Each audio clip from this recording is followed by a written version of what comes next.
Good evening.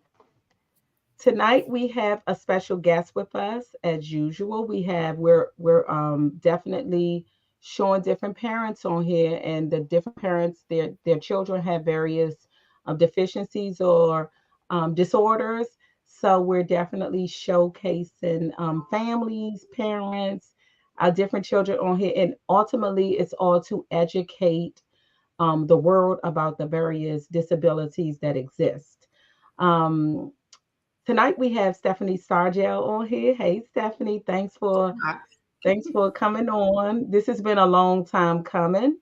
So I know the flyer went out and we were talking about the various illnesses. I mean the eye disorders that come about. So we're going to allow Stephanie to tell us about her family and then allow her to tell us about the eye disorder that she encountered. Stephanie? Well, thank you all for having me. It's definitely a blessing to be able to have this platform to maybe assist other parents. Um, Mhm. our story is that when my sons got into kindergarten, I have two kids. I have a son who is now about to be 16 and a daughter who's about to be 14. My son was in kindergarten, I had a very passionate guidance counselor who tried to tell me that my son was ADHD. And I was a little taken aback, not because of the term, but because I didn't see that in my home, if that makes sense. Like I didn't see some of what they were saying that he was doing in the classroom. I didn't see that in my house. So it was like it was two different kids that we were talking about. But she was very passionate that he's ADHD. And I said, okay, fine. So what is it that we do? How can we figure this out? And she says, well, you can have him tested at Kennedy Krieger, or we can go through the Prince George's County school system. And at the time, he was in private school, because a lot of times, a lot of those private schools don't have the same resources that the public school has. So we went through Prince George's County first because it was easier to get an appointment. I know you know about Kennedy Krieger. Their wait list sometimes is ridiculous. So we went through the Prince George's County route, and we met with our local school, and the principal and the guidance counselors there. They were like, they looked at his work. They were like, we don't see it. Like, we don't see what this guidance counselor sees. And so I went back and I told her, I was like, Prince George's County thinks that you're wrong. And she was like, no, because he's not focused and he's gonna have problems. And I'm like, fine. So we got him into Kennedy Krieger. Now you're talking about testing a kindergartner. So whatever, he's like 5 or 6.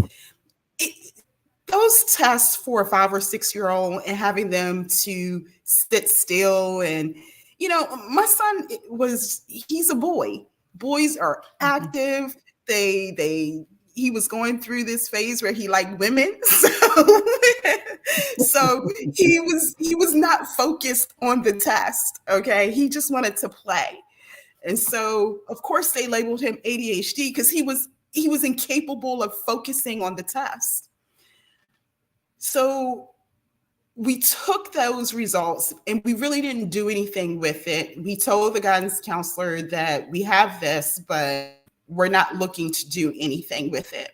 And so what we ended up doing was moving Bryce out of the private school and putting him into our local public school. And when he got to the local public school, that's when a lot of things revealed themselves to us. The first thing was, when we pulled him out of the private school and put him into public school, he was in the second grade, and his second grade teacher pulled me aside and says, "Is your son okay? Is there something that I need to know? Is he autistic?" And I'm like, "Why?" And she was like, because he runs around, he plays by himself. I'm like, okay, like he's just a happy kid. That's just what he does. And so we there were some issues with her labeling him or generalizing him because he was just a happy kid. But we did start seeing like his writing wasn't where it was supposed to be. His godmother, who is Janine Goggins, she even mentioned to us, she was like, his speech, some of the words he was saying, she was like, I think you should get him into seeing a speech therapist. So there were multiple people who saw things and was helping us piece together really what was going on. The key about the second grade teacher and her asking us those questions led us to I had a conversation with your sister Paula, and I was looking for a tutor because I was like, well, maybe he just needs a tutor and a tutor to help him. And so the tutor came, she recommended a tutor, and the tutor came and did an assessment, and she was like, he's not she was like, he's incapable of focusing, but he doesn't have the behavior issues, but she couldn't figure out what was going on. But because she was a professional and someone that we paid, Prince George's County took her report and pretty much expedited our IEP. So a lot of times you can go through the school system and get your IEP or your 504. But if you pay for an outside source, the school system will immediately accept that and expedite whatever type of IEP or 504 plan that your child should be on. When that happened, he was assigned the team at Barack Obama Elementary. They assessed his speech, they assessed his writing. So he had occupational therapy, he had speech therapy, because there were some delays. And in identifying all of this, the principal at the school, which she was really sweet, she held our hands the entire time. She was like, it is best that Bryce goes back to the first grade. And so we're asking you to trust us and to place him back into the first grade. I think that was the hardest thing that I had to hear. And I think, a lot of times we project on our kids. And so I felt like, I was like, he's going to feel embarrassed. And, wish we would have done this at the beginning of the school year, not a month into the school year. And so we had to have that conversation with Bryce. And he says, I'm going to be okay. Kids are just like that, right? I'm going to be okay. And God does Sometimes, all. yeah, I think, yeah. And I think sometimes we're so worried about our child, which is natural as parents, but sometimes they just bounce right back. Yeah, he's like, I'm good. And he had a wonderful first grade teacher. Um, and he got there and he just started excelling. He had his speech therapy, he had his occupational therapy, he had guides that he had to work with. But one of the specialists was like, "There's still something that we're missing," and she couldn't figure it out. She was like, "Because your child is not ADHD. I'm going to tell you that now." She was like, "I work with them all the time. Your child is not ADHD." And I was like, okay, but what does this mean? Like, he was reading behind grade level. He was incapable of focusing. He he was delayed. Like there were some similarities, but we still couldn't figure it out. And so one day, the specialist was like, "Did you ever take him to get his eyes checked?" And I was like, "Yeah, he gets his eyes checked every year." And she was like, "No, not at the ophthalmologist, the optometrist." And I was Mhm. like, "What's the difference?" And she was like, "One is the study of the eyes." And I was like, "Okay." So we had to find someone who who was an expert in studying the eyes. And so we found this Center for Vision Development out in Annapolis, Maryland. And Stephanie, real quick, how old was Bryce at that time? Bryce was, he,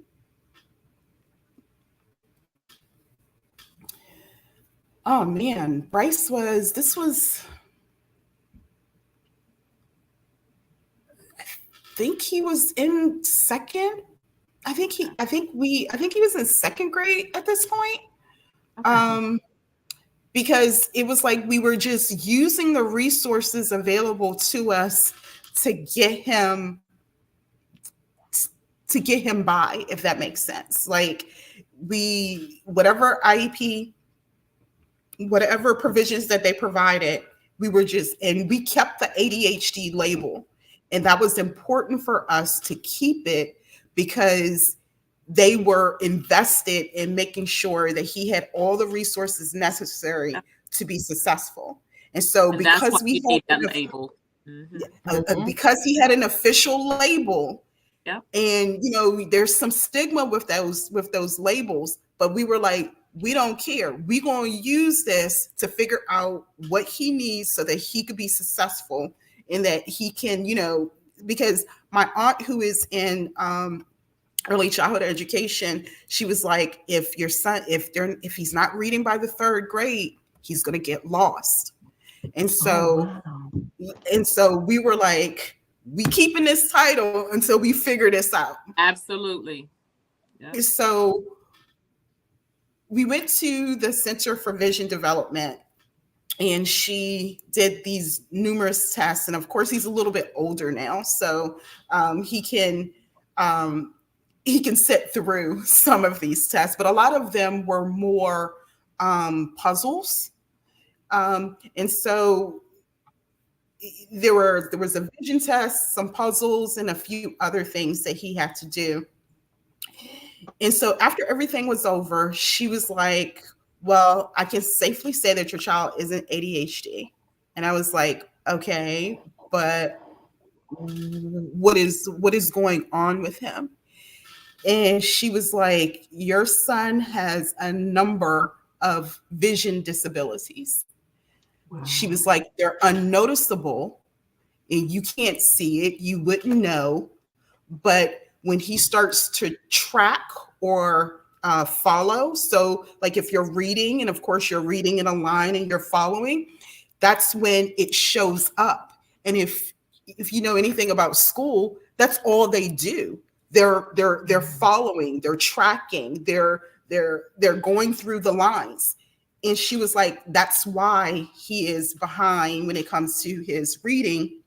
And this is why they feel like he's ADHD, because he is incapable of focusing because of his vision disability. And I was sitting there going, oh my God, like, Mhm. A aha moment, as Oprah would how say, would a I ever, aha how moment. would we have ever known this? Right. But God places everybody in your path for a reason. I am very Absolutely. thankful for the entire staff at Barack Obama Elementary School, even the principal there, Dr. Ashworth, and all of her staff, because they weren't like, they were not letting it go. And they were pushing us to say, have you done this? Have you done this? Have you done that? And the whole thing about checking his eyes, I was like, he goes every year. Why do you keep asking me? And she was like, it's the optometrist I need you to see, not the eye doctor. And I'm like, had I listened, had I paid more attention, we would have figured it out earlier. But it's all in God's timing, right? But how So could what you Bryce, know, Stephanie? You couldn't Right. even you couldn't you even know don't, that. you know what the weird thing is that when we were at the Vision Center, she was okay. First, he had a lack of coordination. He has a essentially, it's called, I'm not even going to pronounce it, but it's essentially, he has double vision. He has this psychotic eye movement deficiency. He has irregular eye movement. He also has a perception of movement. Um, he has issues with perception. And so all of that together led to him not being able to focus and be on task and be on grade level. And when so essentially what all of this means is that if you look at Bryce's eye when he's reading, you will see an involuntary movement of the eye while he's reading. Mm.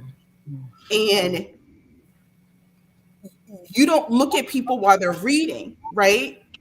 Because they're either reading and they have their, their head down, but we're not looking at that. And she was able to show us exactly what was going on with Bryce in the same day.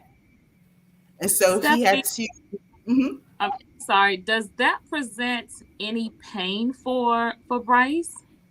Any No. headaches? Okay. Any eye pain? Okay. Nope. No pain, no headaches, no eye pain.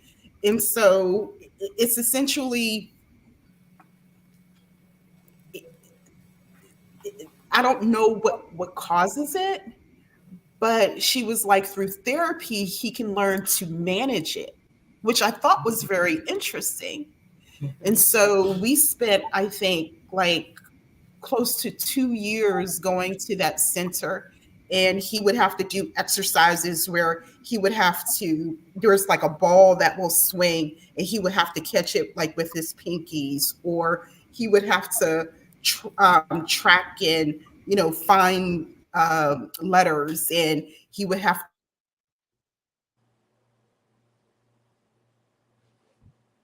do Stephanie went in and out.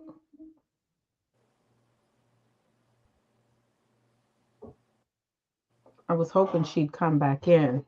Yeah, this is real. This is a great topic because I had no idea. Yeah, I have Mhm. questions too. Right. Yeah, me too. I'm sitting here on the edge of my seat, just and trying to there was a figure lot of out. different exercises that he had to do. Yeah, Stephanie, you're going in and out. You froze for about a minute. So Oh, I'm sorry. all I'm we heard sorry. was the pinkies. I think he had Oh, to catch okay. the between his pinkies. Yes. So there were a number of exercises that they taught him to help him manage, to help him not totally correct it, but to help. It's almost like to help correct the muscle in the eye, to help strengthen the muscles in the eye. And so he had to, there was like a ball that was swinging and he would have to catch it with his pinkies or something like that. And that's to help with perception, right?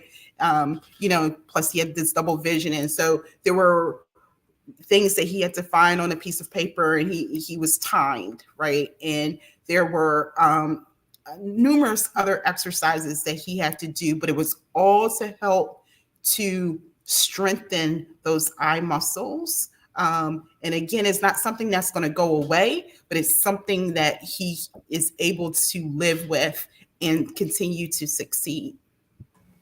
I love it. I just have a quick question. Just so that those that are viewing can better understand. I know you said he was seeing, I'm thinking you meant he was seeing an optometrist and he was suggested to see an ophthalmologist. Could that be possible? I know you said it the other way around, and this is only why I asked that because my daughter too was seeing an optometrist, and the OT, the occupational therapist, was like, Miss Francis, I just noticed that she kind of walks and she bumps into people and into things, and you should really consider an ophthalmologist. And I had to Okay. take her to one, and they studied the eye, and sure enough, she had a lazy eye. And I think that we think an eye that's lazy is the eye that's drifting. I was like, no, my daughter doesn't have a lazy eye. Okay, I'm not a doctor. The doctor said that, and she too had to do eye therapy. She actually had to wear glasses. She had to wear a patch over her eye. I had to keep taking her. These are people who study, and I would have never picked that up. So when you said that, I'm like, we wouldn't even think sight. I would Right. even her pediatrician didn't pick that up. It was the support team, whoever works with your kid and they're with your kid. So for someone to pick that up and suggest that to you, that was amazing.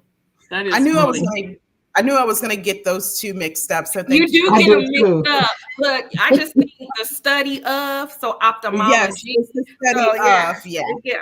That's Hmm. a good way of looking at it. Because yeah, Morgan sees it too, because she has a mild case of hydrocephalus, and they have to what is it when they dilate your pupils, and they have to get real close in to look at her optic nerve, because just that will tell them if the fluid has built up too much, because her optic nerve will be swollen. So Hmm. you're right. Yeah. But who would have thought, out of all of this? I mean, absolutely. that was good. That was like a process of elimination, but I'm not even gonna lie. Who would have thought that that was something they would have eliminated, because your child can't complain about stuff like that if your No, child has been like that from the very beginning. Yep. right. Especially at a young age, and there was no pain. No Hmm. pain. And he doesn't know. Like Yes. he That's all doesn't he know knows. that that's right. It's all he knows, right? Yeah. And Yeah. so, Yeah. it's one of those things where when we finally found it out, I think we were all rejoicing, even the school, and they were just really happy to know exactly what it was. And and they continued to work with him. He kept his IEP, but essentially what ended up happening was he graduated off of his IEP and moved into his 504, which is for his vision disability. Now, when did that happen, Stephanie? So that didn't happen. He didn't graduate. He didn't move off of that IEP until like maybe I want to say fourth or fifth grade. Okay. So he still had his occupational, he still had his speech therapy, and all of it worked. Like all of it works. So he didn't move off of that until like it was definitely fourth or fifth grade, because sixth grade he went to middle school and he only had his 504, which is Oh, what he has now in high school. Hmm. mhm. Now, Stephanie, I know you said he has speech delays. Tell me, and I guess I'm trying to, the whole time you were talking, I'm trying to correlate the two.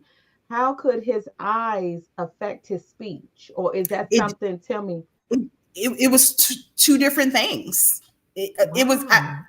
I think it was two different things, but again, Janine was the one who, because she teaches, I think at the time maybe third or fourth grade, and she was like, he really should be saying certain words a little clearer than what he's saying them.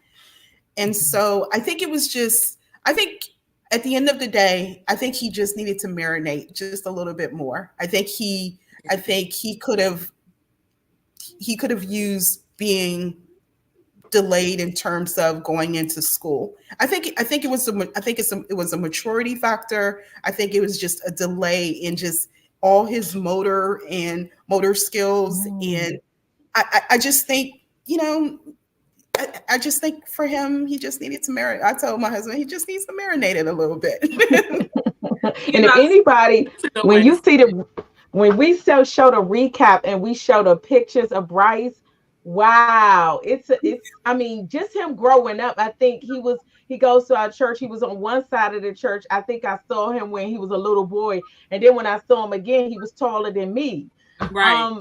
Yeah, so it's just amazing. Yeah. well, I love that, Stephanie, as a parent, you could say, because I think a lot of parents, like you were expressing before, that would have been a hard call to hold your kid back.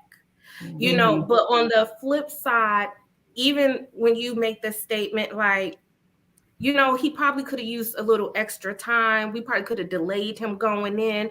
Like, sometimes parents get really caught up in how we think things should go and to keep kids up. And I just know I made that call for one of my kids. Like, one kid I did hold back, and another kid, I held one kid back in a grade to help her succeed and be more successful. To me, it was like not a race to the end, the finish line, but how she got there and did she enjoy the process and did we get the best experience? And with my son, it was, you know, you think as soon as they turn 5, they going in. It was like, you know what? He need an extra year in preschool about 6. You know, like that kid. And woo, if I could have pushed 7, you know, like Yeah. and as a parent, it was like I got to the last kid and I thought, if this is what's best for him, that's me as a parent. I'm supposed to be doing what's best for him, not how I think it should be, because me pushing him through can give him the worst process ever. Mm-hmm. So Yeah. I think it's beautiful to hear that coming from a parent's mouth, because we never know if another parent is struggling in that area or like, not my kid, you know. We want to really think about what is best for your kid and to understand where is your kid at. That's a great way to look at that, Crystal. What's best for your kid? Because I think a lot of times as a parent, we think about how does that look on us if our child has to be kept back or we make that decision. It's what is people going to think about us? So that is a great way to look at moving your child ahead and doing what's best for your child. Because what it sounds like is that, you know, it really helped, excuse me, in that he's doing really well. You said he's in high school now? Yeah, so he's in high school. He's at College Park Academy, which is actually a college preparatory school. Wow. And so is essentially this school, once you get into the high school side, because it's a middle school and a high school, when you get into the high school side, you're essentially taking AP classes and they're not optional. So, wow. Yeah. And so he's, yeah. So we are definitely thankful. He's been on honor roll through all through middle school. He was on honor roll the first quarter of his 9th grade year. And you know, we had his today we had his 504 meeting to talk about the provisions that are made in the classroom for him. And so he still has, you know, as he got older, he didn't want to be different, if that makes sense. He didn't want to seem different from everybody else in the class. So there was some give and take in this process. Like before, when he was on his IEP, he had someone to come into the classroom and to help him. And one day he came home and he said, "Mommy, I don't want help anymore," because he didn't want to be different, right? And he had to use this ruler to help him while he's reading to make sure that he can regain his focus. And he was like, you know, he really struggled as he got older with not wanting to be different, right? And so even now in high school, his 504 allows him to just get the teacher notes. You know, he doesn't have to write because, again, it's the tracking. It's the tracking and having to write and going back and find your space on the board. And so he can get the teacher's notes, or he can take a picture of what's going on in class, and he gets, you know, preferred seating. You know, he can sit in the front.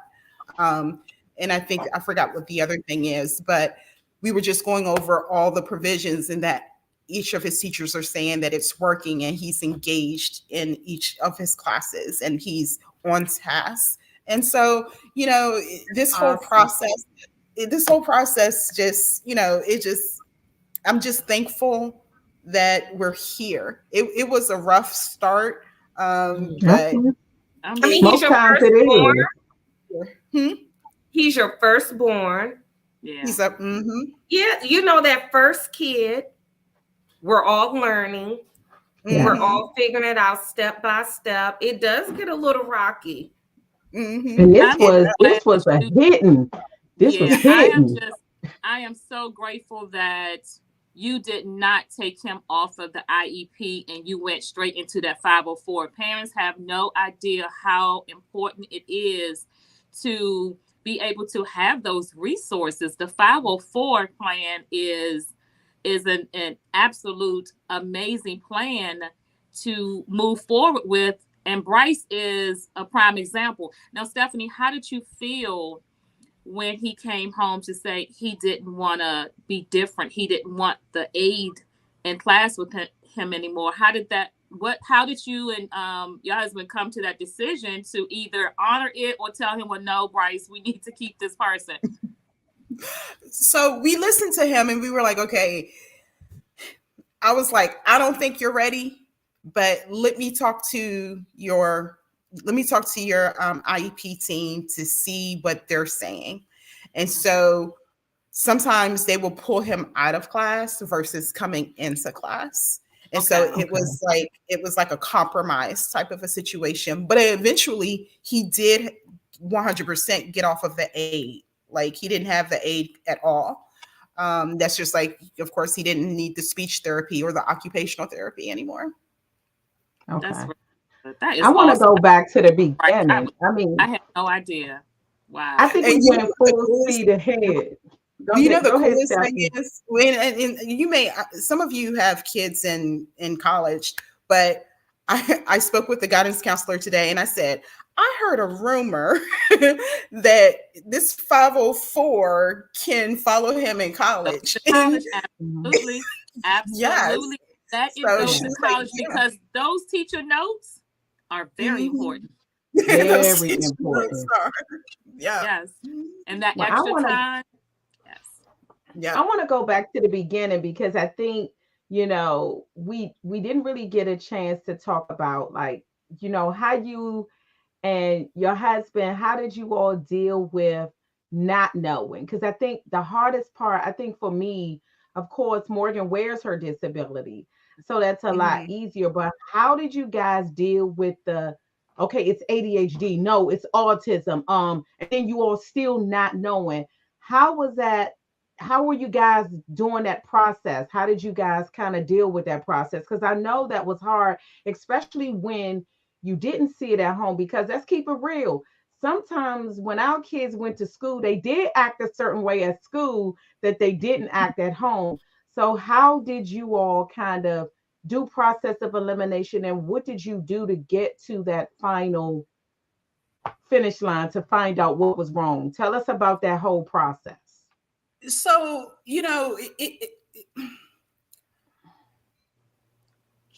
a lot of it was us just talking and making sure that we were on the same page with what we were going to do. And so we even talked about the stigma of the label and what that meant. But I read, I don't even know. Of course, when people start talking about diagnosis and things like that, and you start researching and Googling everything and trying to figure this thing out yourself. And I came across something that said that, it talks about the 3 B's that, if you have a boy, they're typically bright and sometimes they're bored, And so I was like, well, maybe he's just bored. Like I was trying to make it like excuses. Right. But I think the most important thing is that I read something that talks about using what you have, using what you have to get you what you want, or something like that. And so essentially what it was saying is to just trust the process. Just let things happen the way that they're going to happen and trust the process. And I say that because we took him to the doctor, and our doctor is Dr. Cliff, which is a doctor that Paula uses. And so we went to Dr. Cliff and we were like, this is what Kennedy Krieger is saying. This is what the school is saying. What do you think? And he was like, your kid's not ADHD. Like, he's great. He's not. And so it was reassuring, but at the same time frustrating, right? Because he still was getting he's not focused in school. He's not focused. He's not on task. He's not focused. And it's really disheartening because you're like, I can't punish the boy for not being focused. Like we don't know what's going on. And so that was really, it was a tough time. It was a tough period because I'm like, okay, should you be able to control yourself in kindergarten and focus and do your work? Or am I expecting too much of my kindergartner? That was the conversation, and that was the You're struggle. dealing with the unknown. You're dealing with the unknown. Mm-hmm. Yeah. Yeah. And Yeah. so I think probably the best thing we could have ever done was to take him out of the private school. And that was the decision that my husband and I made, was to take him out of the private school and that we would put him in the public school. And sometimes Prince George's County Public Schools, they get a bad rap, but there are some really, really great schools and wonderful Absolutely. principals, and definitely really great IEP and 504 teams. And so that was like the shift. But prior to that shift, it was really disheartening and not knowing what to do, but it's just praying and asking the Lord to lead and to guide you into, what should you do next, right? And so we went through, Kennedy Krieger out in Baltimore, like we went through the whole process just to just to find out that he had a vision disability. So Wow. I did, when you talked about the private school, I think that especially when it comes to like school educators and school personnel, and even if they work in those fields where they work with a lot of children with a lot of different disabilities and all, I think you really have to be careful. To my understanding, no one wants to walk up to a parent and just share something like that. Just in my experience, when my kid got to kindergarten, and it felt like Pandora's box was opened, and all these behaviors that I was unaware of and sensory. And I felt like oh my gosh, my kid does not do that at home. What do you bite? My kid doesn't bite. I got to come up there and see it for myself. Like my kid was wilding out, but it was a lot of, he was overstimulated, sensory.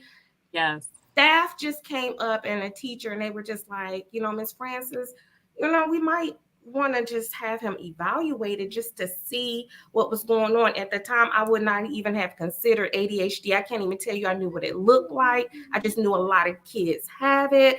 But, that was more a gentle approach. And when we got the ball rolling and I was with my pediatrician, yeah, that's what it came out as. It was like, now we know, but I think it's a little unfair and it can be insensitive to be like, well, does your kid have autism? Well, does your kid have ADHD? It's like, because then I'm looking like, am I missing something? And someone in a store one time just said that to me about my kid. She was like, oh, your kid looks like my kid. Your kid has autism. I was like, no. And she was embarrassed, as she should be, because I would never approach someone and assume that. And I didn't even know what made her say that, So I think that, even with people who work with a lot of children, even though if you see those similarities, I think what you're sharing about Bryce is such a very important situation, that people are trying to give him labels already. And then when we uncovered everything, we now know what the root is. And now it wasn't even what people were like pointing at him trying to give him. But however, it did help you. So, yeah. It definitely helped you. You go to the school. Yeah. What's funny is when you go to the school and the teachers are saying all of this stuff about your child, and you're like, what child? That one right there? No, ma'am. No, sir. It's so funny that they display one way, with their actions in school, and it's many factors. Like Crystal said, overstimulation. There's a lot of factors that our children deal with outside of the home that may have them, displaying different type of behavior of things like that. But then when they get home, it's like, hi, you're back. How was your day? It's like, my day was great. And you go on about your business. And then you get a phone call. It's like, your child is wilding out in school. It's like, no, not my child. It's just funny how that works, because I was dealing with that about Grayson. It's like, well, Grandma, Grayson is doing X, Y, and Z here. I'm like, he doesn't do any of that stuff at home. And it's because it's a different environment. Yeah. He's being overly stimulated there with 17 autistic kids versus being here. We've got structure, consistency, and things like that in the home. So that's just really wild how, those things come to play with in school and in home, the differences of our children. They've got to survive when they're in school. That's what it is. They're trying to survive. We have a listener that asked, did Bryce ever complain about his eyes? I think you answered that, but I wasn't sure. He never complained. He never complained about his eyes. He gets glasses every year. He does not wear them like he's supposed to. I was going to say, I've never seen Bryce with glasses on. He keeps them in his book bag, and he claims that he wears them sometimes, but he doesn't wear them all the time. And again, I don't know. He's a teenager now, right? He wore them when he was younger, but as he grew older, you can't tell kids. They do what they want to do. Yeah. Wow. What about him wearing contact I'm lens? about to ask, would he consider? Can he ever wear contact lens? So the thing is that the glasses are not for the vision disability. The glasses are for a very slight, like, stigmatism. That's it. He can see. He can, but he's almost 2020, so he really doesn't need them. But they're there for him if he ever needs them. Would it affect him driving? Would it affect him like in a driving situation? That is a very good question. And we said that we were going to go back and get him reassessed to see how he's doing at the vision center. And I'm going to ask that question because I have no idea right now. Kids, when they get into high school, they want to get their permit. I'm like, Bryce, you want to get your permit? You want to learn how to drive? No, I'm good. He likes to sit in the back. Right. He wants to be chauffeured. He just wants to be chauffeured. Wait till he start going out on dates and he don't want his parents chauffeuring him around. He gonna be like, yeah, I think I'm gonna rethink that glasses thing. But one thing I do want to applaud you on, and I think that this is one thing I want most parents to take away from this, is having a relationship with that teacher, that school, if at all possible, because one thing that I want to bring up is, and Ms. Frisbee was the daycare provider for, of course, I think Stephanie Bryce went there.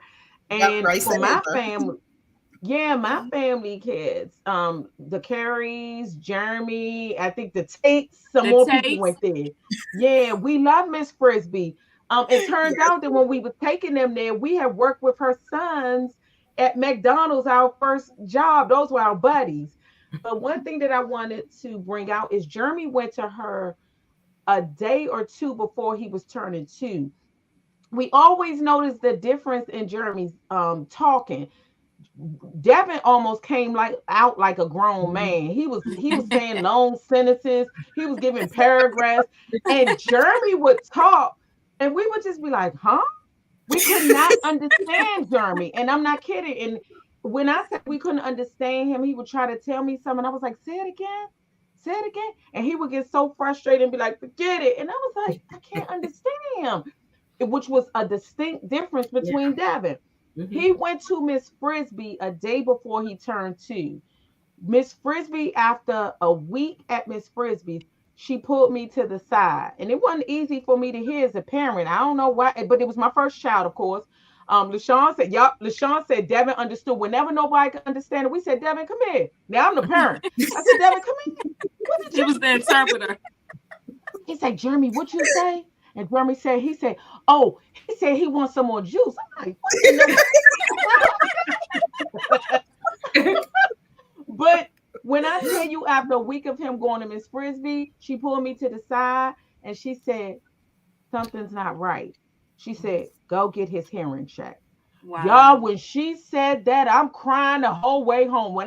Now I knew there was, I couldn't understand it, but I thought it was coming in time. You know how they say each child is different.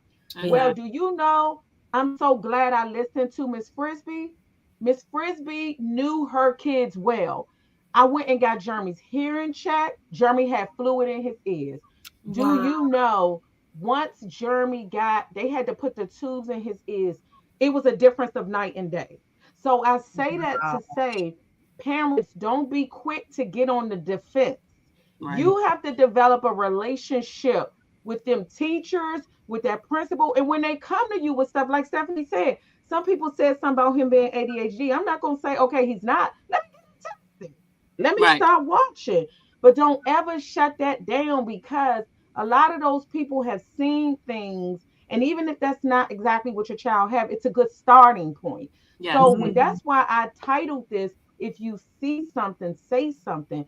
But sometimes you have to be in a place where that teacher or that daycare provider feels comfortable with coming to you and saying something. Because as we know, that's not an easy thing to go tell a parent. It's not. So I applaud you for that, Stephanie. Yes. Exactly. Absolutely. I applaud you for that. Even if you did not think that he had those things, you knew there was something wrong, and that was a good starting point. Mm-hmm. And you know, the doctor at the Vision Center, she was even saying that she sees these cases a lot, and she says it's unfortunate because a lot of times parents don't do. They just take the diagnosis at face value versus getting a second or third opinion, or even just having conversations with other people. She said labeling kids as ADHD is the easiest thing that a guidance counselor can do. She was like, mm-hmm. And she was like, it's the easiest thing that they can do. She was like, but if they would just become more educated, if the counselors would become more educated about the other issues that may be out there, and they can go through this checklist of a process of elimination, it would really help parents, because parents are, you know, medicating your kids and they're not even ADHD, right? And that's what's so terrible, this medication, the effect that the medication is having on them, and they're not even diagnosed with that. Yep. But you know, the bad thing about this is, even when you made a great point too, you went to take him to get his eyes checked. He was 2020. You know, so you know that's really deep. But that's when, to me, and I tell people this, man, my son talk about stuff like this all the time.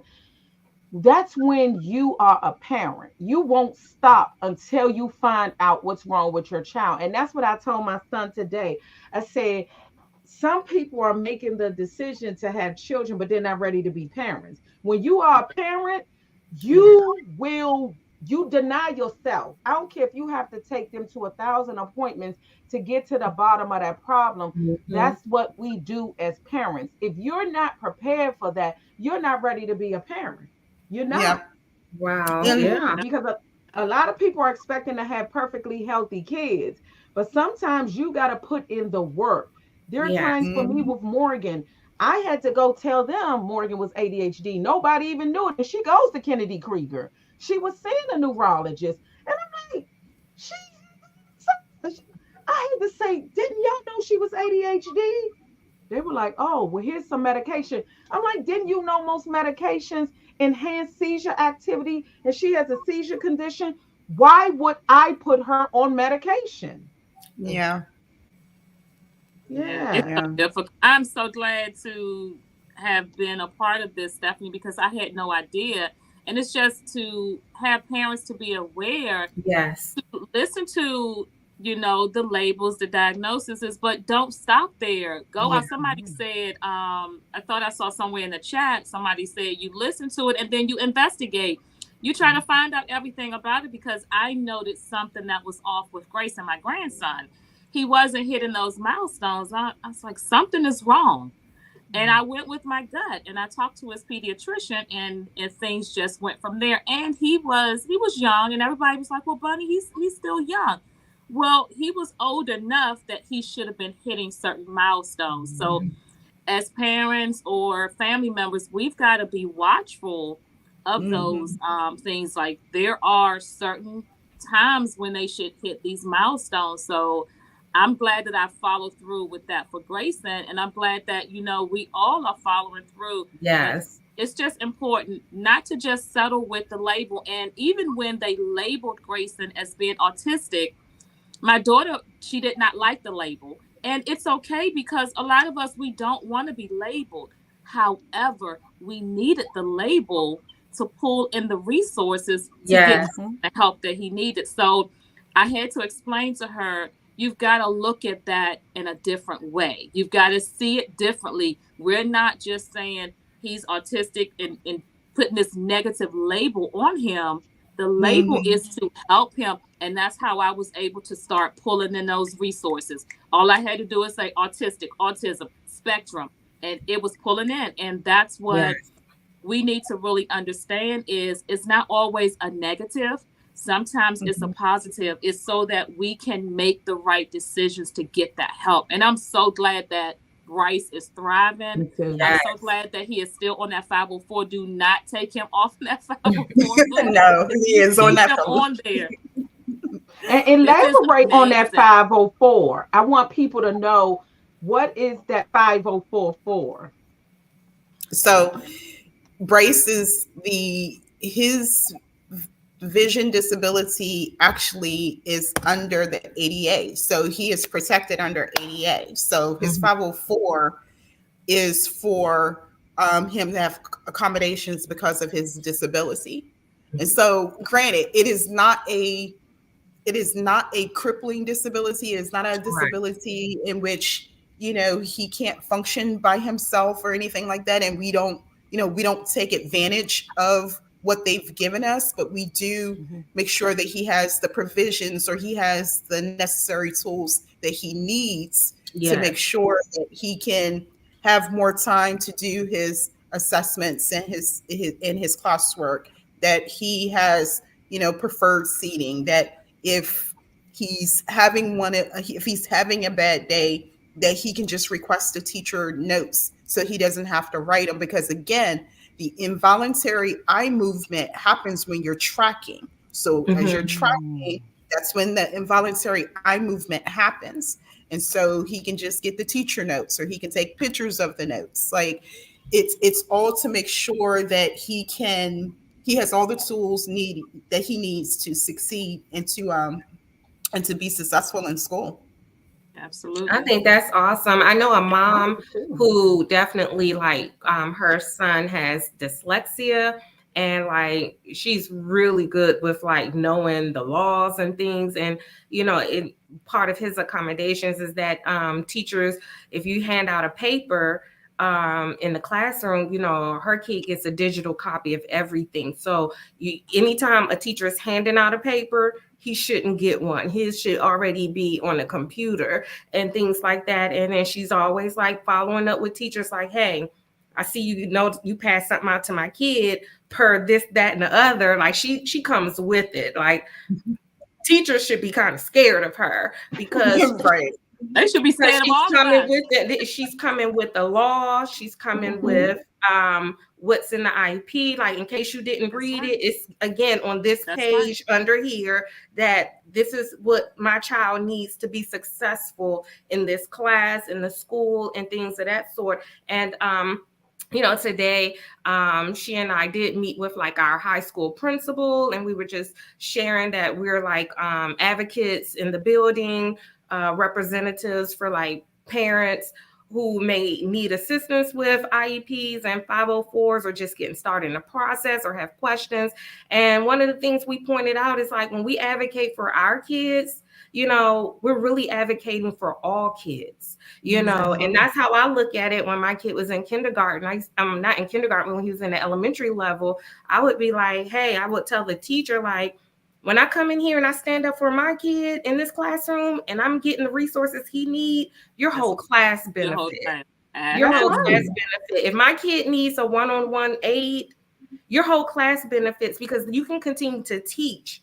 My kid is getting the help he needs, and he is not being disruptive. He's not falling behind. You're not getting phone calls from me. Like when I advocate and step up for my kid, the whole class benefits. So even at a secondary level of middle school and high school, I feel like if a teacher has to accommodate, let's say one kid, like I always have to provide a digital copy, he might as well provide a digital copy for all students, you know? So every kid, and then it'll help him or her in how they present to their classroom, the schoolwork. So I think it's like very important that when you have those accommodations in hand, that they're being followed through. I think it's really awesome for your son to hear that he's doing excellent. I love to hear that he's advocating for himself. Like, hey, this is quite not what I want, or you know, what is working for him. It's like we want them to get there anyway, you know, because after high school is college, and if that's his hopes and dreams, it's like he has to be able to be in a position to speak up and talk about what works for him, what doesn't, what he will accept, what he will not accept, all those things. And I feel like he's been taught that. He has great support. I think it's beautiful. It's a blessing, and I really enjoyed hearing your story. Yes. Oh my goodness. Definitely thank you all for having me. And, you know, another funny story. One of the other provisions in his 504 was that he could have large print font. Whew, we went through. That makes sense, though. I love a large font. I need it now. I need it now. Love large print. No, he drew the line. He was like, no, absolutely not. Absolutely not. And so somebody in the back row can read it. I was like, we gonna get books and they gonna be like this big. And he was like, no, I'm fine. But now, because he goes to this college preparatory school, all of his classes, some of them are online, some of them are in class, but everything is on, all his books are on screen. So you can make the font of your screen size. Oh, that's good. That's perfect. That's perfect. Yeah. That's perfect. But I think the most important thing about this is your diligence as a parent. Yes. I commend y'all. I do, because I think that's what advocacy is about, being able to properly advocate for your children. But in order to advocate, you got to educate yourself. In order to advocate, sometimes we got to listen. We got to listen. We got to be able to educate ourselves so we can advocate. And then you're preparing Bryce to be able to advocate for himself. Yeah. You know, I commend you guys. I truly commend. Yes, I mean, I commend you. I commend you for getting to the bottom of that. It's like the tiniest little thing. Who would have thought about that? Who would have known? And even though the persistent guidance counselor at the private school, even though she was 100% wrong, she knew that there was something, right? She didn't get it right, but she got us on she got us on the journey that we started on, right? So I'm thankful even for her. I'm thankful for Godmommy Janine. You know, these also surround yourself with educators, because they see so many kids, right? They've been there, done it. Like there's nothing new under the sun with these educators. And so, you know, get yourself some good educator friends so that you can have these conversations with them. And, you know, even my aunt was a resource for us. But definitely that entire team at Barack Obama Elementary, and the principal is still there, and a lot of the student service specialists are still there too. So that's good. I have a question. That's what I was going to ask too. I mean, I was going to say real quick, but I was going to say, what advice did you have for parents? But you already gave it. Go ahead, Bunny. Yeah. So I do have a question about Bryce. How does he feel about his diagnosis? How does he feel about all of this? That's a good So, question, Bunny. I have to be honest with you, we never really asked him how he felt about it, because what happened is when we found out about this, it was when he was going to the Vision Center before COVID. And then COVID happens and everything pretty much shut down. And so you're doing homeschooling and all of those type of things. And so we never really talked about it. And I don't know why. Like, we never really asked him how he felt about it. Like, when we would go take him to his like therapy sessions, we're like, how are you doing? Are you liking it? But he loved it because for him it was games. Like, he was like, I like playing games. He didn't see, for him it was all good. But we really never asked him. Like, I never asked him like, how did it feel? Because I don't think it feels like anything. And so I don't know. That is a really good question, Bunny. I think we will have that conversation soon. But we never really asked him how he feels about it. Okay. Maybe that's one we should ask him. Like, I know, I was thinking, I was like, wouldn't it be nice to have Bryce on here? But he's a do little you think he young would man. want to talk about it? Because sometimes we have heard from like young adults and teenagers who want to share their story on their own. Like, we're getting a lot of parents' perspective, and sometimes the kids are like, well, I want to share. Like, who can better tell it than I can of how I was feeling, what I went through? So if he's interested and he would like to share his Crystal, story, I was thinking, that would be awesome. we all think alike. Yeah. I will definitely ask him. The reason why I didn't include them tonight is because he's playing basketball. And so, they have these basketball schedules and practice, and I didn't know what was going on tonight. So that was the only reason why I didn't include the entire family, because they've been getting home late. Okay. But they actually got home early today. So I was going to ask him about sport. I was going to ask you about sports too. Was he able to partake in sports and different things? Yep, he is. That's why I think that it's one of those. I think, going back to what you said, Paula, it's all he kind of knows. And so he's lived with it for 15 plus years now, right? And so I don't think he feels different, which is probably why we don't ask him how you feel about it, because he doesn't know it's happening. If he knows it's happening because he's losing focus, but he doesn't know that it's happening. He doesn't feel it happening. Because it's probably so minute, like you say, it just happens so quickly. Yeah. And then it corrects itself. So it's not like it gets stuck or anything like that and the vision is impaired. No, it happens and it corrects itself and he keeps moving. Wow. So it sounds like it's his norm. Yeah. It's essentially it's his norm. He lives a normal life, and he does anything, and he plays video games, and there's nothing that he doesn't do. Okay. But it was enough. But it was enough to cause a disability. It was enough to cause. And if it had gone unnoticed, who knows how it could have affected him even in the future. Right. Yeah. Is there a lot of people that have been diagnosed with this? What's the statistics about it?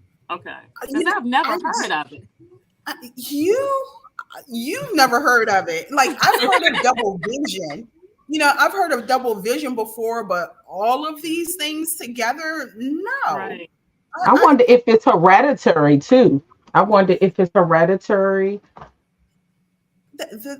is a very good question. I do not know if it's hereditary. I can't imagine it is, because it is literally your eye muscles. So it has nothing, I don't think it has anything to do with hereditary. I think it's just the development, the full development of the muscle, which is why they're able to do therapy to help strengthen the muscle and for you to be able to cope with it. Yeah. Now, did you say therapy would be for the rest of his life, or is it short term? Therapy was always short term. The Okay. therapy, like I said, he did about 2 years of therapy. And she was like, you can take a break and you can do more or you can stop.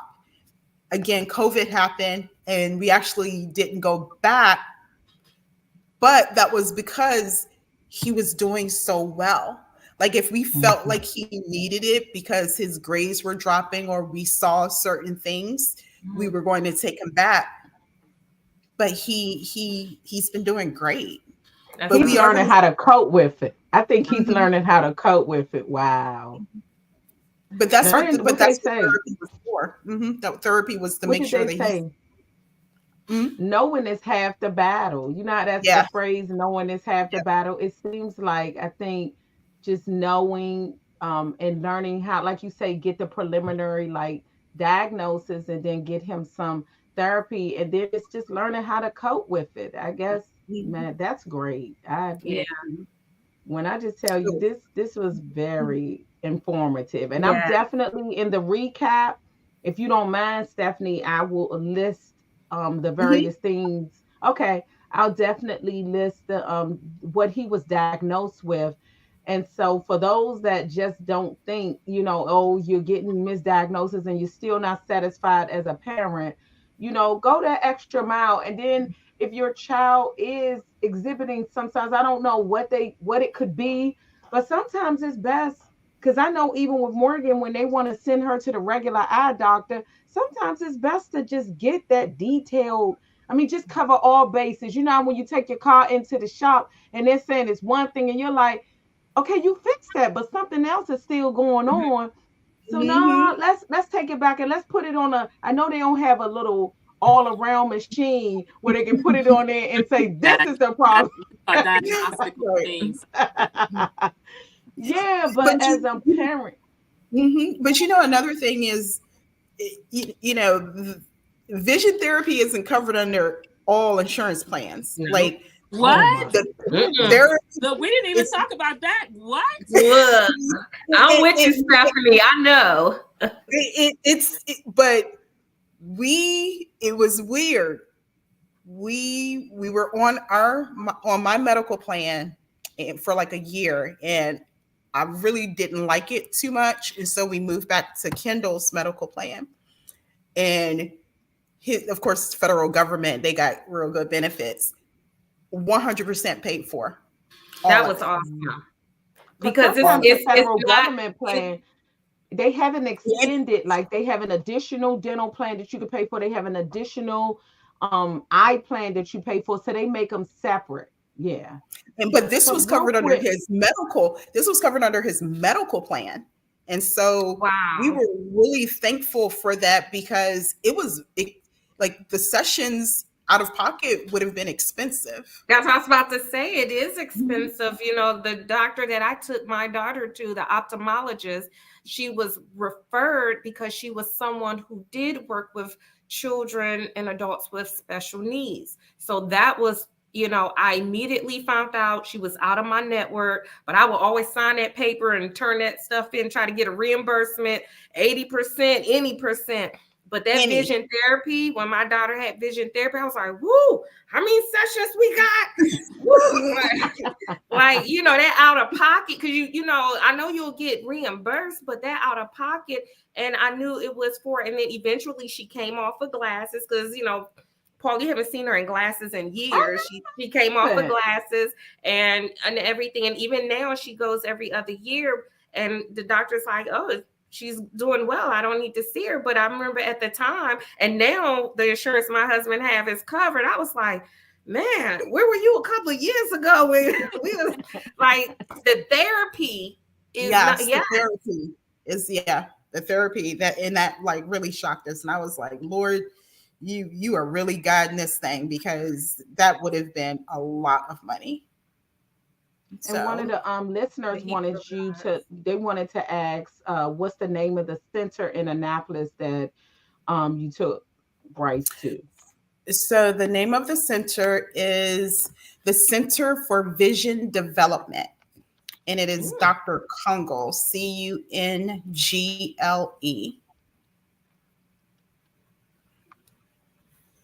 I hope you got the name. That was I didn't really get the name. Oh, Yes, Dr. Yeah. that was really good. that was. Well, I thank you, Stephanie. Wow, I mean, we're over. We're over by 9 minutes. And we still hadn't, like you say, buddy, we didn't even talk about it from a medical standpoint, like, the cost and everything. But I mean, when I just tell you this was so informative. Yes, Yes, I mean, again, who would have thought about this? It still just blows my mind that you all got to the bottom of the problem. I commend you. I commend you all as parents.